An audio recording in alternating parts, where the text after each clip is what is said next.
Here it is, the three-row Grand Cherokee, the L as they call it. But with this new 5th generation SUV, Jeep is trying to focus a bit more on luxury, however, without losing any of its off-road capability. So has it worked with the new Grand Cherokee L? Well, let's go for a drive and find out.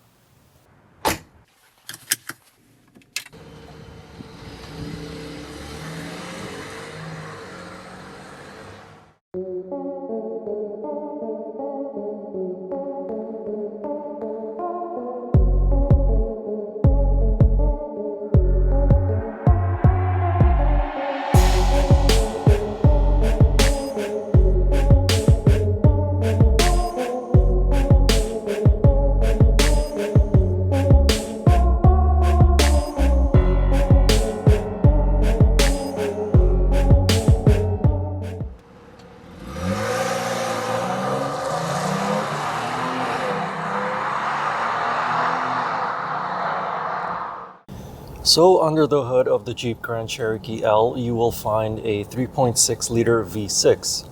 This engine produces 290 horsepower and 257 pound-feet of torque, and is paired with an 8-speed automatic transmission. Thing is though, in an SUV that weighs around 2.2 tons, this V6 engine feels underpowered. Of course, if you do put your foot down, then the transmission will react pretty quickly and it'll shoot up the RPMs to about 3,000 or 4,000 and you're off. But I can't help but think that the engine is always struggling.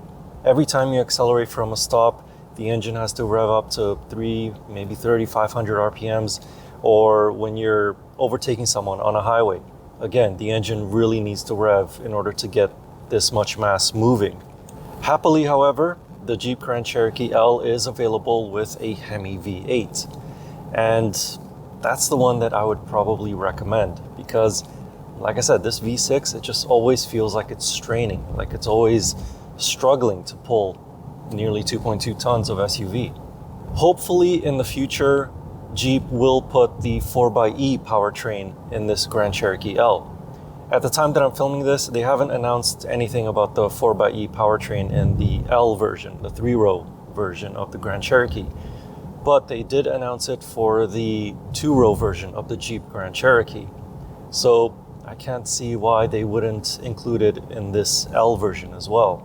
Because then you'll have the benefits of really good fuel economy with a plug-in hybrid powertrain and a tremendous amount of torque. I think that one puts out about 470 pound-feet of torque, if I remember correctly off the top of my head. And I think it will be the same one that's found in the Wrangler 4xe. And if you are interested in that review, you can check it out up here. But until then, if the Grand Cherokee L even comes with a plug-in hybrid powertrain, we have to make do with the V6 and the Hemi V8. But if you do opt for that V8, you will take a hit in the fuel economy area. Having said that though, the V6 engine also gets somewhat poor fuel economy numbers if you stick to city streets. It is rated for 13 liters per 100 kilometers in a city, but on a highway it can achieve up to 9.4 liters per 100 kilometers. That highway fuel economy number is easily achievable, but the city fuel economy is much more difficult. Because of that, the best combined fuel economy number that I was able to achieve was 13.9 liters per 100 kilometers. Oh, and in case you're wondering, the V8 gets 16.7 city and 10.9 highway liters per 100 kilometers. With the V6 engine, the Grand Cherokee L can tow up to 6,200 pounds. With the V8 Hemi, that number increases to 7,200 pounds. Around corners, the Jeep Grand Cherokee L is okay. I mean, it's not meant to be a sports SUV. It doesn't say SRT on the back tailgate. So don't really expect too much in the way of steering feel or handling dynamics. It will still turn. I'm not saying that it won't. And it's not going to feel like as though it's going to tip over or anything like that. It's just that it's not really the most engaging three-row SUV out there. However, one would consider the Jeep Grand Cherokee L because of its off-road prowess. While this is not exactly a Jeep Wrangler, it can tackle some light off-road duties. It has sand, snow, and rock off-road modes that alter the transmission shifts, throttle response, 4x4 system, air suspension, if equipped, and traction and stability control programs. The Grand Cherokee L won't exactly go rock crawling in Moab, but it'll get you back home after a drive on a forest service road or on a rocky beach or through 24 inches of water fording. In Canada, it is only available with a 4x4 drivetrain, while in the United States, 4x4 is optional.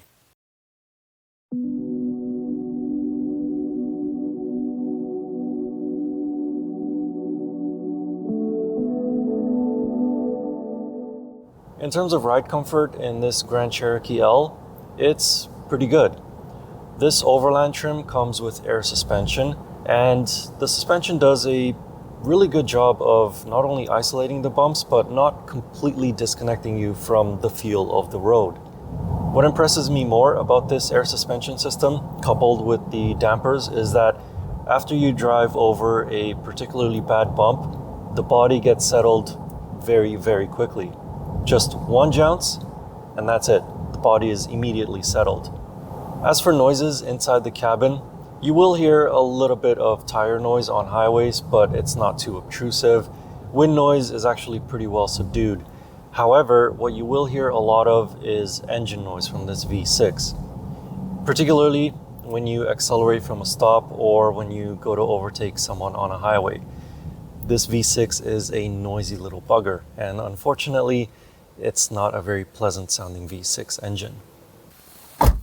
Stepping inside the Jeep Grand Cherokee L, you do notice quite a few improvements over the previous generation. However, some of the not so nice materials are still evident. So starting with the good stuff first, these seats, they are very comfortable. They are of course heated, ventilated, and massaging on both chairs. As well, the leather that they are covered in is pretty nice and soft. There's also soft leather on the dashboard, on the center armrest, as well as on the door panel armrest. And of course on the steering wheel. The steering wheel really fits nicely into the hands as well. There is also some wood trim, however it's fake because it's plastic. That definitely sounds plastic, but it's across the dashboard, a little bit on the steering wheel, and a little bit on the door panels. It looks nice, but it is fake. However, the really bad materials are on the center console. Firstly, all this hard plastic that's on the side of the center console, but worse still is on the surface of the center console, the gloss black. This particular demo vehicle has just under 3,500 kilometers on the odometer, and all of this gloss black, not only does it really show up the fingerprints and all the dust, but I can already see all the scratch marks, especially around here, around the shifter controls and where the cup holders are. It just really frustrates me that auto manufacturers continuously use gloss black plastic. And it's not just Jeep. There are many out there that still use this material. Like I said, this car only has about 3,500 kilometers, so I can't even begin to imagine how bad this is going to look after 100,000 kilometers. So this isn't just Jeep, but please, auto manufacturers, stop using gloss black plastic on the trims. There are many options out there that are just as cost effective and look much better than this. End rant. As for space in the front seats, of course adults of any height will have plenty of legroom and headroom. In the second row, the Overland trim comes equipped with captain's chairs, but you can opt for bench seating like this demo vehicle. Legroom is a tiny bit on the tight side behind my tall driving position, but average size adults will have plenty of space. The second row seats can slide forwards and backwards as well as recline. The outboard seats are heated, and there are also sunshades. Pulling a tab on the top of the second row seats moves them forward to allow a pretty sizable space to access the third row. Although it looks like I have a lot of legroom in the third row, the second row seat reverts back to its most forward position. So space in the third row will quickly become tight even for more average size adults. But kids shouldn't complain too much about the space in the back. In the trunk, the Grand Cherokee L has 487 liters behind the third row, 1,328 liters behind the second row, and 2,395 liters behind the first row. The third row can be raised or lowered with buttons in the trunk or rear door area.